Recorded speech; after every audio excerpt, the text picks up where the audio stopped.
The Dallas Cowboys, year in, year out, are very fancy relevant, and this will be a season like no other, despite the fact one of the wide receivers we're going to talk about is someone that Ed and I have a particular dislike of, but we shall get to Mr. Pickens later.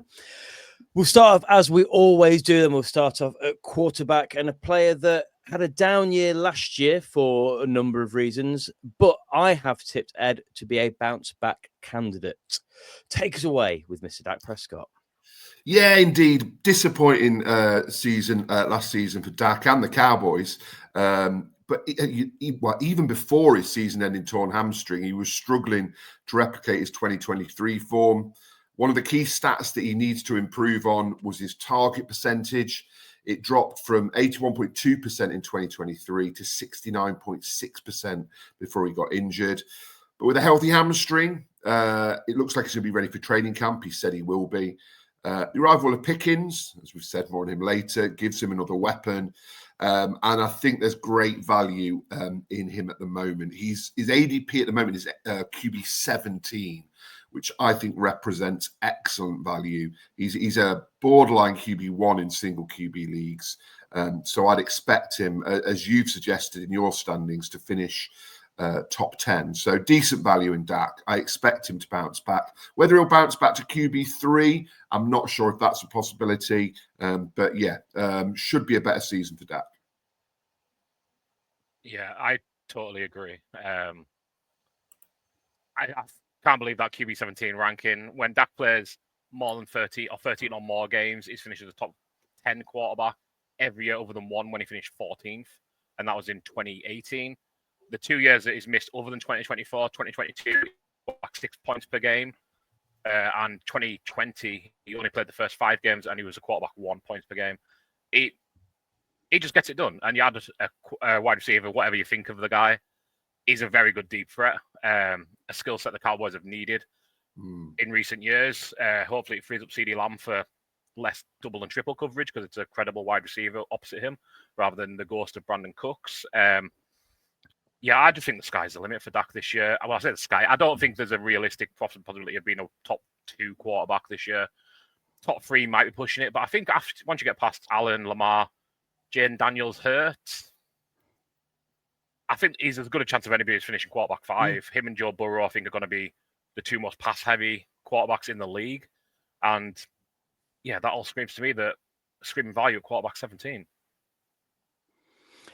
Yeah, I agree with everything you both said there. I think if you are going in a Superflex league and you get Dak at your QB2, you're laughing. If you decide to go later on a quarterback and stocking up elsewhere, I don't think Dak represents the same risk every other quarterback does around there for me at all.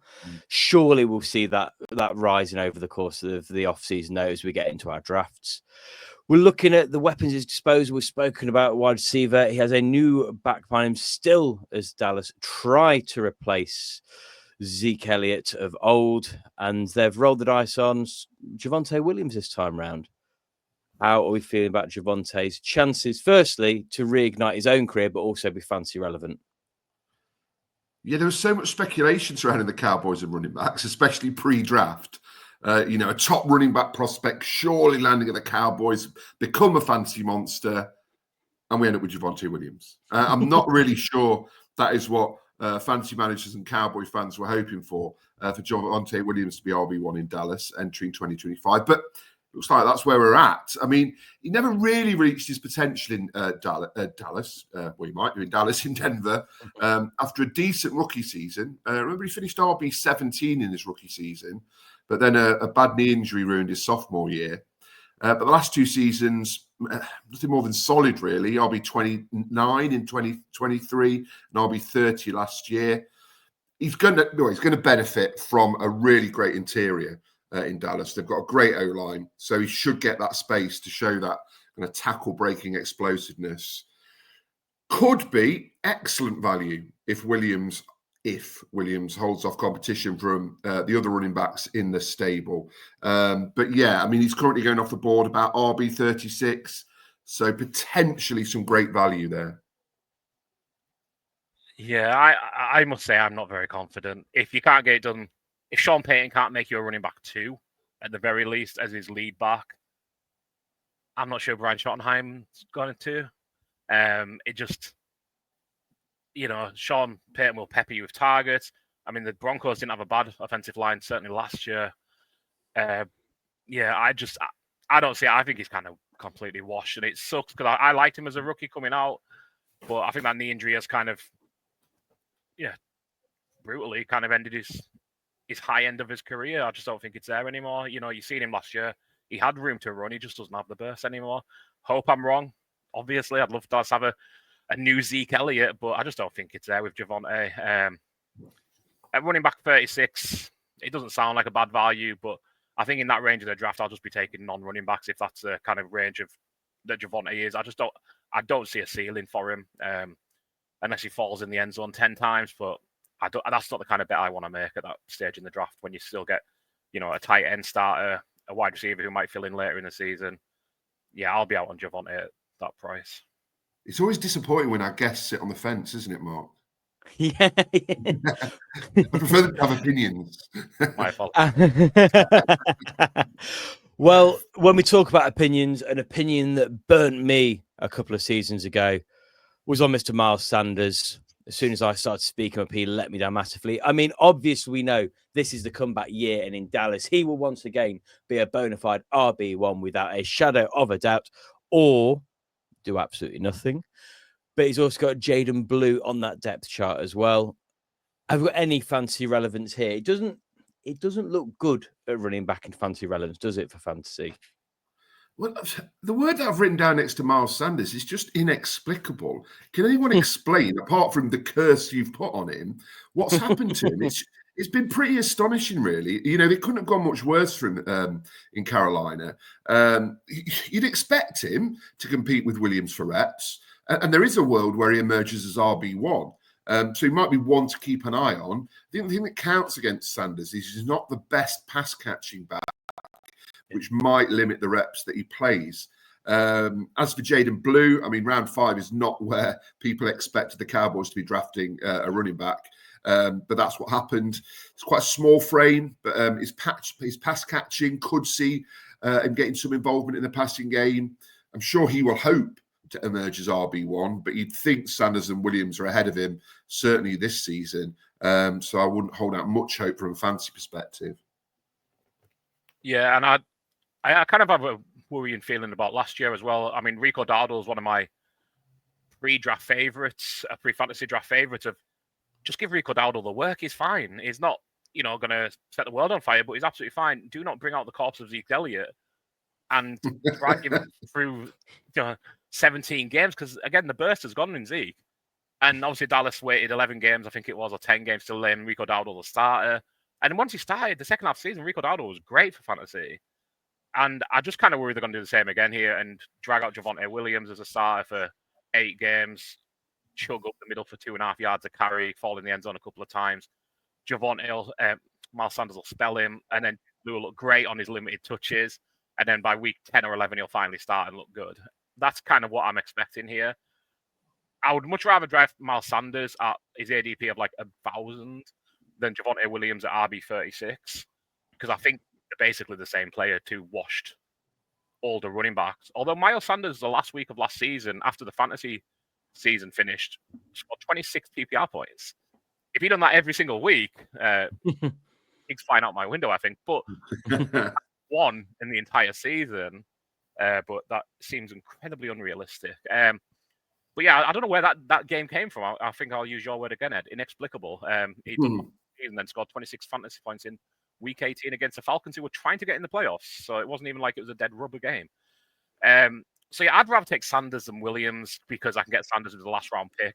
Williams, I would have to actually use something that I'd like instead. But ultimately, Jaydon Blue is the player I'd like to take because I think he certainly has juice. He has pass catching upside.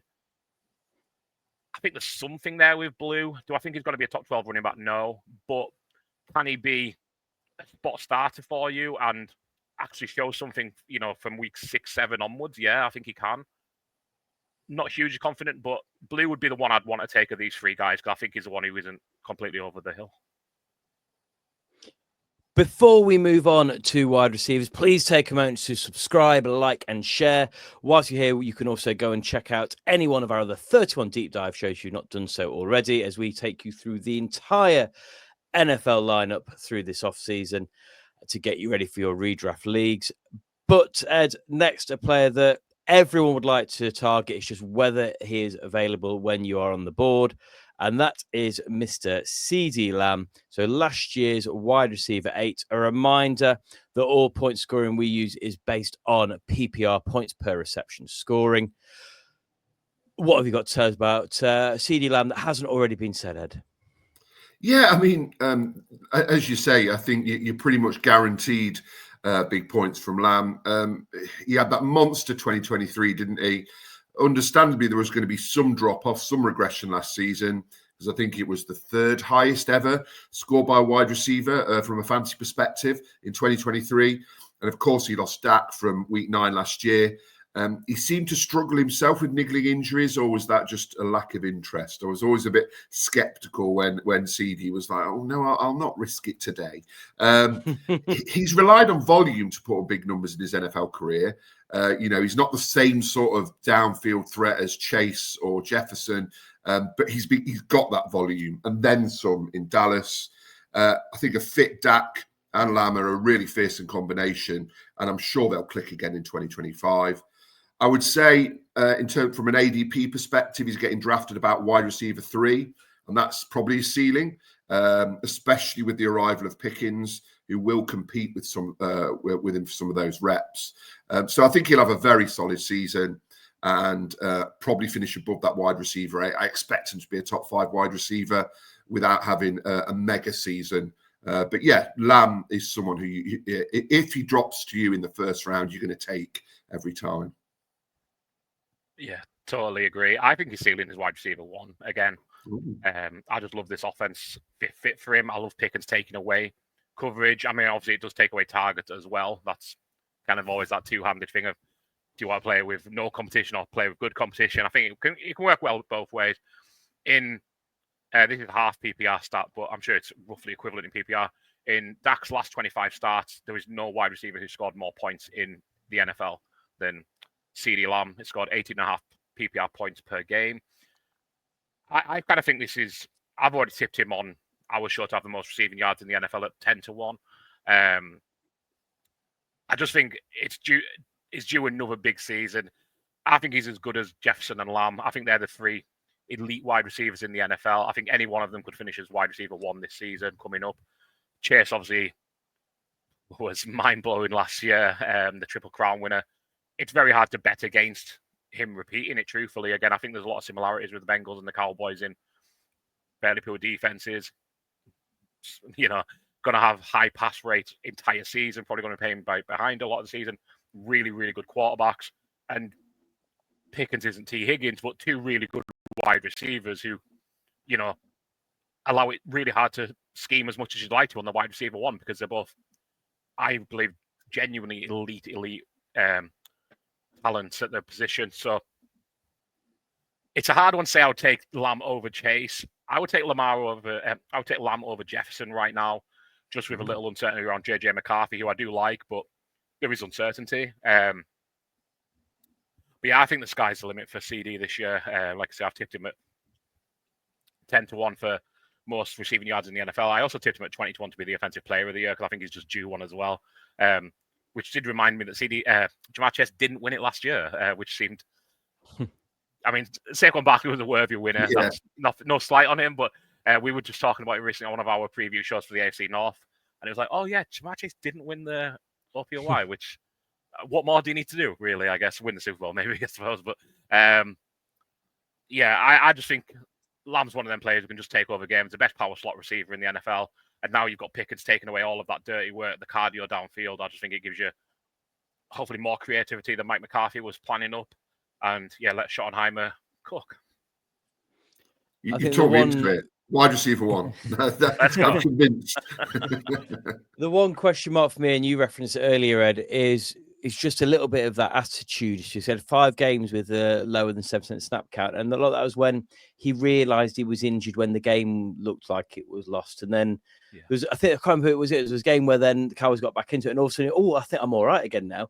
And it's just, I don't know, a little bit of that game playing. But at the same time, if you're preserving yourself for the following season as well, who are we to disagree with CD? A net word we use a lot, you've used it already, and we're talking about offensive options. Is that word weapon? So let's move on now to a player that I think is a massive weapon, and that is George Pickens. I'm going to let Byron go first on this because I think we need somebody who's going to be a bit more objective than us. I love the fit. I know George Pickens has his detractors for his personality, for lack of a better term, I guess. But I think there's somewhat important. He's not been a perfect professional, but I don't think he's as bad as people have made out. And I guess you guys might disagree in the end here. But I'm going to talk about his on the field. Versus man coverage last year, he got the 7th most yards per route run, over 3 yards per route run he got against man coverage. He had the second most deep threat receiving yards last year, 515. In separation last year, he was the 30th out of 106 wide receivers in separation per route run. He gets open downfield. He makes incredible catches. You just need to keep him screwed in. You need to keep him tuned into the game. The things of not bothering when he knows he's not getting the ball, that isn't going to wash in a contract year. If he isn't going to prove it now, then, he's going to be looking at a Deontay Johnson career path of getting, 1 year, $4 million as opposed to what his ability can indicate he should get, which is, top end wide receiver 3 money, low end wide receiver 2 money. If he goes out and he can prove that, things weren't great in Pittsburgh, I don't know how well as a young man I would cope in an Arthur Smith offense where it's run, deep threat, deep shot. And Pickens obviously went later than we expected, or later than his talent would indicate, because he had personality issues coming out of college. He is an odd cat. I don't think anyone's going to disagree there. But I think by and large, we've just seen, breaking news overnight from when we record, I guess. Maybe I'm dating us when I shouldn't, but, Quinton Judkins, a Browns running back, has been arrested on domestic violence charges and battery. There's nothing like that in George Pickens' background. He just seems like he's a bit aloof and a bit less than dedicated, maybe, to the sport, to the craft. I'm hoping a new place will suit him well, but just on what he's been able to do with all of that, I think he's certainly worth a gamble, and he's a huge upgrade on what Dallas had as wide receiver 2 options last year. Jalen Tolbert finished as a wide receiver 43 last year, and I guess when I get to Tolbert and the rest of the weapons in a minute, I shouldn't shoot my load early there, but Brandon Cooks was completely washed. I think with Dak's deep ball ability, I just think it's a perfect pairing. Will he be screwed in enough to maximize that? We'll wait and see. But I think I respect the gamble for once on the Cowboys move. It's not giving up a 4th rounder for Jonathan Mingo. It's not giving up a 4th rounder for Trey Lance. The skill set and the scheme fit matches perfectly. Just have to hope that it works out, and that feels like a bet you make with George Pickens quite often. Yeah, I mean, I agree that I think it is definitely a good fit for Dallas, and it was an area that they needed to improve. And there's no doubt they've upgraded. Of course they have.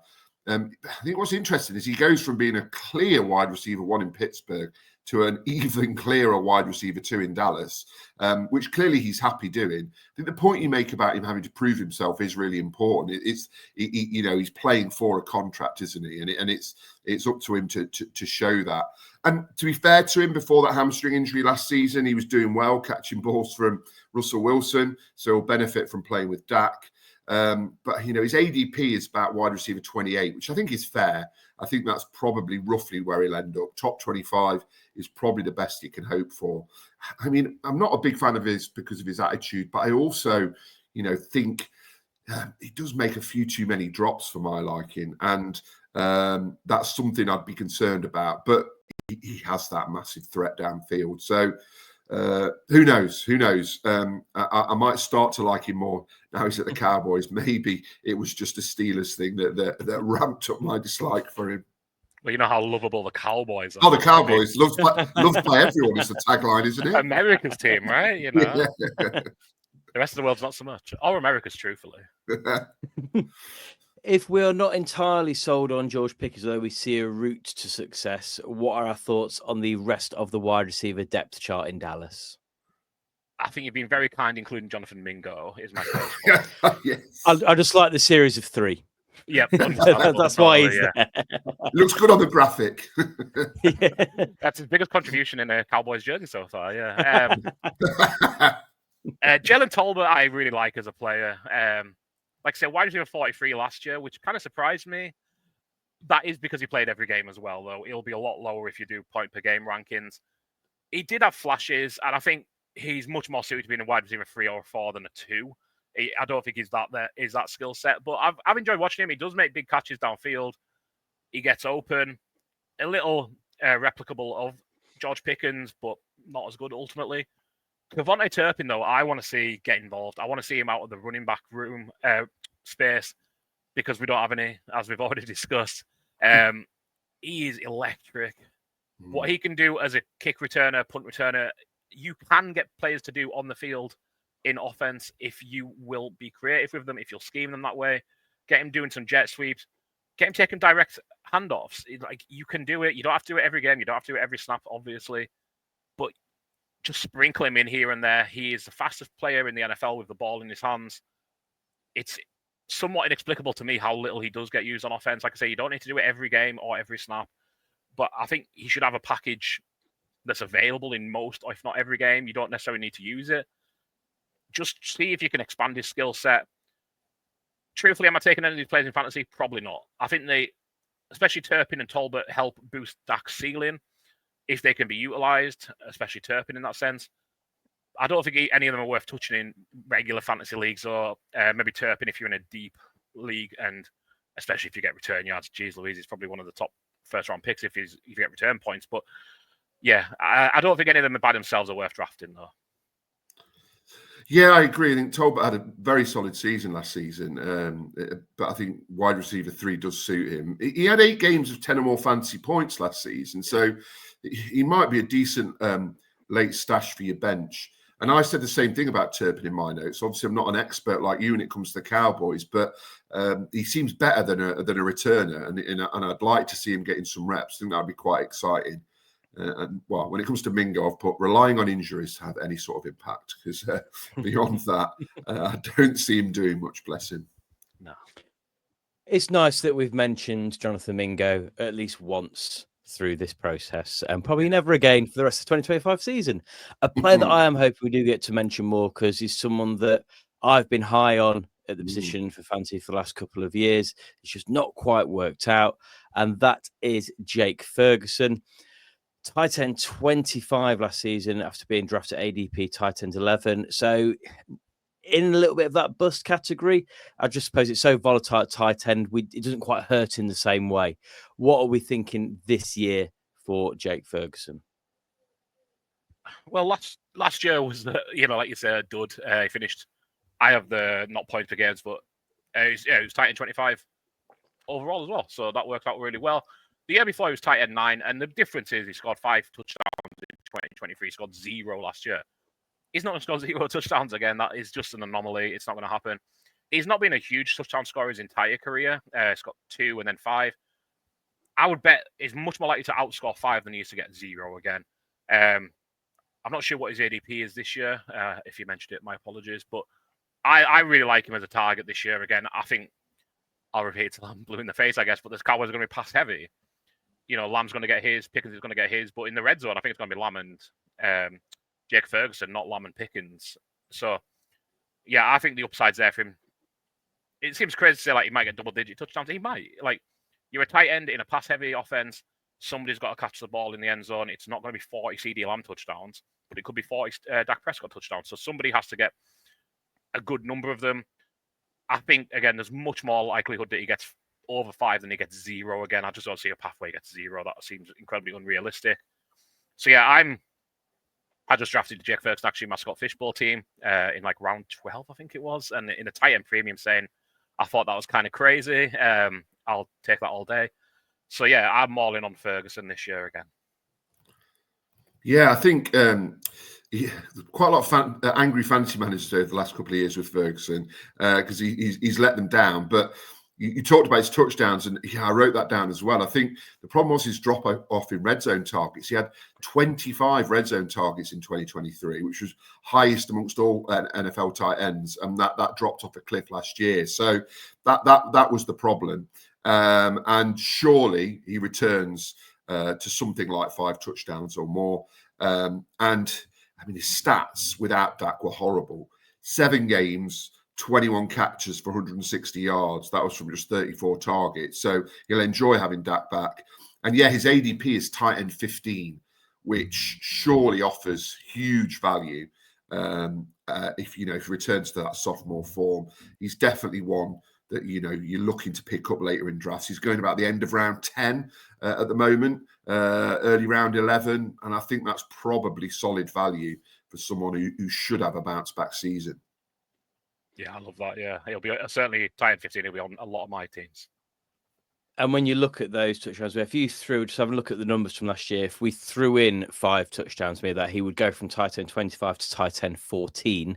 And obviously that doesn't count. In fact, all the additional work he could have got with that. And obviously fantasy isn't a game of what could have happened and if that is what actually happens. But as we say constantly through these shows, we can see a path to him kind of being relevant again in the sort of area of tight ends that it is quite murky. Whoever you're picking up, you'd rather go for someone who has done it before than someone you're hoping has got it in their locker. Yeah. Well, amazing. Thanks. Right. Oh, goodness me. This will be the season. This is the year 5 breakout of Kyle Pitts. There is no doubt about it. So, thank you very much, Byron. When we are looking ahead to the 2025 season, though, what are your hopes and potentially your fears for the Dallas Cowboys this year? Hopes? I don't think they can win the division. I think that'd be unrealistic. I think it's the Eagles to throw away. I think they can beat out Washington to number 2. I think everyone's had a year to look at Jaydon Daniels and be very impressed by him. But the sophomore slump is too harsh for work. I don't think that's going to happen. I just think it's going to be really hard for Washington to repeat what they did. A lot of close games last year that could easily go against their favour this year. The Schottenheimer hire, not inspiring, but I'm kind of hoping he's going to be a better leader than he is a schemer. That's kind of what the reports I've been hearing. People seem impressed by him as a head coach more than an offensive coach. So hopeful there. I'm going to put Dallas sneak into the wild card as a number 2 team in the NFC East. And you get to the playoffs, who knows? Probably don't win the Super Bowl, but they might win a game. I just hope the offense is really exciting. I don't have huge hopes for the defense. Getting Micah Parsons signed would be a win if we do it before, the day before week 1. Let Jerry have his moment. But yeah, that's kind of my upside is, sneak into the wild card, win a game. Ideally go all the way, but that's unrealistic. Downside is Dak's slow 2024 is an indication of how his rest of his career is going to go, and he has lost a step with his hamstring injury. And things just get worse, and we get to see a lot of Joe Milton, who is very fun, but I don't think he's a very good quarterback. And Dallas picking early in the draft next year with George Pickens, who ends up going for 200 yards and a 4-game suspension, and CeeDee Lamb, who is peeved and plays less than 70% of snaps in the last 9 games of the season. So hopefully the first would be nicer, though. The world needs to see a good Dallas Cowboys team, right? Oh, I quite like the sound of the second version. That sounds exciting. It's been great speaking to you guys.